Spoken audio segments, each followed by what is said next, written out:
में पिटाई। भारतीय air chief marshal Amarpreet Singh को इंडियन फजाइया के 4 अफसरों ने मारा पीटा।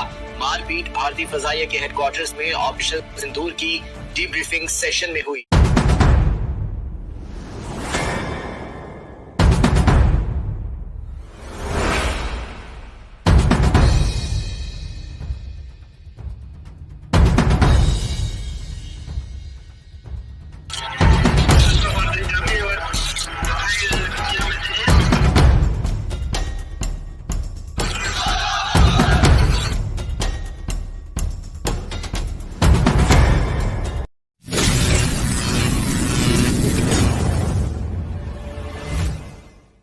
अस्सलाम वालेकुम पाकिस्तान, मेहदी हसन हाजिर है बहुत बड़ी ख़बर के साथ कि इस ऑपरेशन के बाद यानी कि बुनियानुन मखसूस ऑपरेशन के कामयाब होने के बाद इंडियन एयर फोर्स और आर्मी के अंदर बगावत हो गई है। और यहाँ तक ख़बरें ज़राए बता रहे हैं कि एयर चीफ जो है इंडियन एयर फोर्स का, उसको उसी के ऑफिसर्स ने हेड क्वार्टर में उसको बहुत ज़्यादा मारा है। इसके और क्या मालूमात हैं और किस तरीके से ये तमाम चीज़ें, ये तमाम तफसीलात आपको इस वीडियो में ज़रूर मिलेंगी।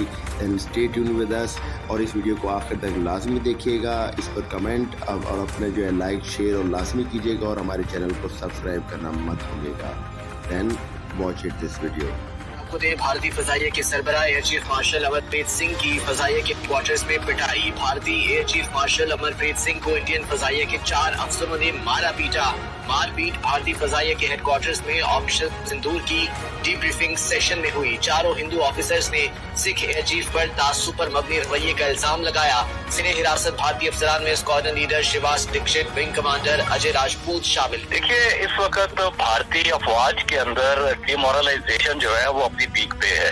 जिस तरीके से पाकिस्तान ने भारतीय अफवाज को, एयरफोर्स को खास तौर पे सबक सिखाया, देखिए वहाँ पे डिमोरलाइजेशन है और एक अनरेस्ट की सी सूरत हाल है इंडियन फोर्सेस में।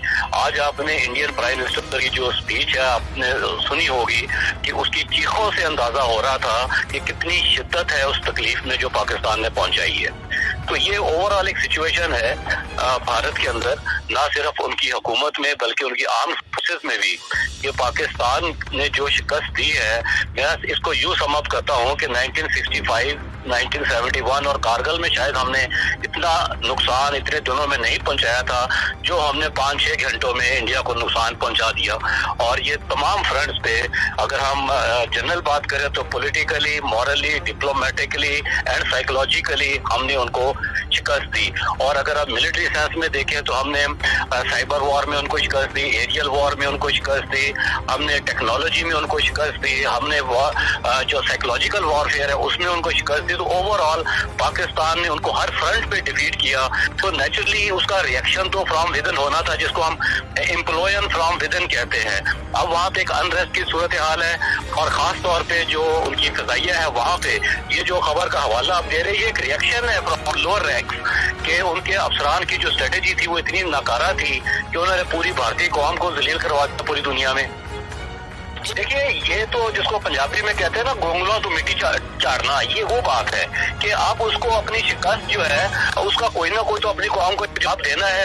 अब वो जिसको कहते हैं ना कि बिल्कुल एक गिरा हुआ बंदा उठ के अब चीखें मारता है। मुझे जॉन मिल्टन की वो एक पैराडाइज लॉस्ट पोएम याद आ रही है, जिसमें सेटन जब अल्लाह ताला उसको जन्नत से निकालता है और जमीन पे गिरता है तो उसका एक जुमला है कि ऑल इज नॉट लॉस्ट। ठीक है, दो the field be lost all is not lost. तो ये एक सैटेनिक स्पीच थी उसकी, मोदी की एक सैटन वाली स्पीच थी जो पैराडाइज लॉस्ट में है। तो मेरा ख्याल है कि वो मोरल हाई करने की कोशिश कर रहे हैं, अपने आप को रिकलेक्ट करने की कोशिश कर रहे हैं। तो ये एक नाकामी है बहरहाल जो उन्होंने फेस की है। अब वो जैसे भी चाहे वो करते रहे। तो पूरी दुनिया ने एक्नॉलेज किया कि पाकिस्तान ने इंडिया को अच्छा खासा नुकसान पहुंचाया और डिफीट थी। देखिए, ये हम पहले भी बात कर चुके हैं कि 3-4 रोज कबल भारत ने एक ड्रामा लगाने की कोशिश की थी। उन्होंने सिखों को टारगेट करने के लिए मिसाइल जो है वो लॉन्च किए, और उसका बुनियादी मकसद ये था कि पाकिस्तान के खिलाफ किया जाए सिख कम्युनिटी को, क्योंकि सिख कम्युनिटी ने वाज़ेह तौर पे ये कह दिया था कि अगर जंग हुई तो सिख जो है वो इंडियन फोर्स का साथ नहीं देंगे।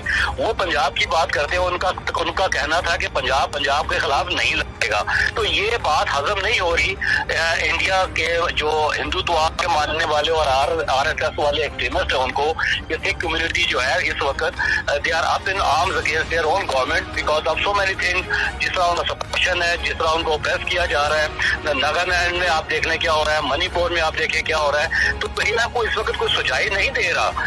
دیکھیں وہ انٹرنل کرائسس کا شکار ہے, ادھر سے پاکستان نے جو ہے ان کی مت مار دی, تو یہ ان کو سمجھ نہیں آ رہی. انٹرنیشنلی بھی جیسے میں نے کہا کہ اب آپ دیکھیں اگر صرف پاکستان کہہ رہا ہوگا کہ ہم نے انڈیا کو شکست دی, ہم کہہ رہے ہیں, لیکن انٹرنیشنل میڈیا جو ہے یا انٹرنیشنل کمیونٹی جو ہے وہ تو اپنے طور پہ فیکٹس کو ویریفائی کر کے کہہ رہے ہیں کہ پاکستان نے انڈیا کو شکست دے دی تمام محاذوں پہ.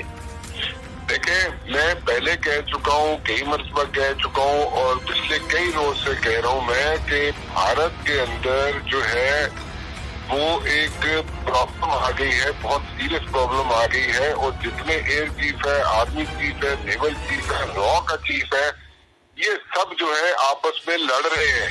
اور کل جو میٹنگ ہوئی تھی موڈی کی, جو موڈی اس کو چیئر کر رہا تھا, وہاں پہ یہ بچوں کی طرح آپس میں لڑ رہے تھے اور بلیم گیم ایک دوسرے پر ڈال رہے تھے. تو اس سے بالکل یہ واضح ہو گئی تھی بات کہ جناب یہاں بھی ان کی جو آپس میں کوارڈینیشن ہے, جو چیفز کی کوارڈینیشن ہوتی ہے, ایئر چیف کی, نیول چیف کی, آرمی چیف کی آپس میں جو کوارڈینیشن ہوتی ہے وہ بالکل نہیں ہے. تو موڈی کے سامنے یہ سب لوگ بیٹھ کے ایک دوسرے کو بلیم گیم میں ڈال رہے تھے, بلیم گیم چل رہی تھی وہاں پہ, اور موڈی وہاں پہ ایسا بیٹھا ہوا تھا جیسے پتہ نہیں کوئی گونگا بٹیر بیٹھا ہوتا ہے. تو اینی ویز اس طرح یہ کام چلتا رہا ہے. اور ابھی میں آپ کو ایک بتاؤں, بغاوت جو ہے وہ ہو چکی ہے, انڈین فورسز کے اندر بغاوت ہو چکی ہے اگینسٹ موڈی. اور یہ جو پرٹیکولر کیس ہے جس کے بارے میں ابھی ان کے بارے میں آپ بات کر رہے ہیں, یہ ابھی آپ دیکھیں گے یہ آپس میں لڑیں گے, ہندو سکھ سے لڑے گا, سکھ جو ہے ہندو سے لڑے گا, اور اس طرح اگر کوئی یہاں پہ مسلم یہاں پہ سولجر بھی ہیں انڈین آرمی میں, وہ بھی آپس میں ایک دوسرے کے ساتھ یہ لڑنا شروع کر دیں گے. یہ ملک ٹوٹنے کی طرف آ رہا ہے انڈیا, یہ ٹوٹے گا, یہ ٹکڑے ٹکڑے ہوگا. اور یہ کم از کم میں آپ کو کہہ رہا ہوں ایسی طریقے ہیں آزادی کی جو انڈیا کے اندر ہے جو 21 ہے, لیکن صرف آپ کو نظر جو آئیں گی وہ آئیں گی 16-17 نظر آئیں گی. لیکن امیڈیٹلی اگر میں کہوں تو 7 ایسی تحریکیں آزادی کی جو 7 لوگ ہیں, 7 ایسے لوگ ہوں گے جو کہ پہلے ملک ہوں گے, اور پہلی دفعہ ہوگا کہ مجھے لگتا یہ ہے جو ہے یہاں پہ کو ہوگا انڈیا میں, موڈی کے خلاف یہاں پہ اس کو اٹھا کے باہر پھینکیں گے اور فوج کے لوگ پھینکیں گے. کیونکہ یہاں پہ وہ جو کانسیپٹ تھا اس طرح یہاں پہ ہندو سکھ مسلمان یہ سارے اکٹھے رہ سکتے ہیں اور ایک تو کوئی ایشو نہ ہو, یہ سارا میں نے تو آپ کو ابھی بتایا کہ بچوں کی موڈی کے سامنے لڑ رہے تھے, یہ بلیم گیم جو ایک دوسرے پہ ڈال رہے تھے. اور یہ جو میٹنگ تھی اس کے اندر ایئر چیف جو تھا اور نیول چیف, ایئر چیف جو آرمی چیف پہ ڈال رہا تھا سارا مدعا, اور جو پھر جناب یہ نیول چیف ایئر چیف یہ سب مل کے جناب مدعا ڈالنا شروع کر دیا انہوں نے را کے چیف پہ کہ جناب یہ را نے ہمیں جو انفارمیشن دی ہے, جو انٹیلیجنس کی ایجنسی ہے سب سے بڑی ادھر انڈیا میں, کہ را کے چیف نے ہمیں غلط انفارمیشن دیتے رہے جس کی وجہ سے ہمیں پاکستان سے مار کھانی پڑی, پاکستان کی افواج سے مار کھانی پڑی. اور یہ صرف اور صرف را کا جو چیف ہے وہ ہمیں انفارمیشن غلط دیتا رہا. لیکن اس کے اندر ملٹیپل ایشوز ہیں, اور وہ ملٹیپل ایشوز میں ایک ایشو تو آپ کے سامنے آ گیا. اس کے علاوہ جو ایشوز ہیں ان کی کوارڈینیشن آپس میں نہیں تھی, نہ ابھی ہے. اور یہ آئندہ آنے والے دنوں میں آپ دیکھیں گے کہ یہ جو فوج کے اندر جو ڈیزرشن ہے وہ بھی شروع ہوگی. اور میں آپ کو پوری عنقریب I am on it, I am working on it, اور میں وہ لوگوں کے نام لے کے آؤں گا, صرف میں اوپر والوں کے نام لے کے آؤں گا جو انڈین فوج کے ہیں یا انڈین ایئر فورس میں ہیں یا نیوی سے ہیں, جنہوں نے اپنے بچے جو ہیں وہ باہر بھیج چکے ہیں اور پولیٹیکل اسائلم اپلائی کی ہوئی ہے دوسرے ملکوں میں. یہ لوگ بھاگنے کے چکر میں ہیں, یہ موڈی کے ساتھ ان کی یہ حالات جو ہے وہ بھارت کے لیے مزید خرابی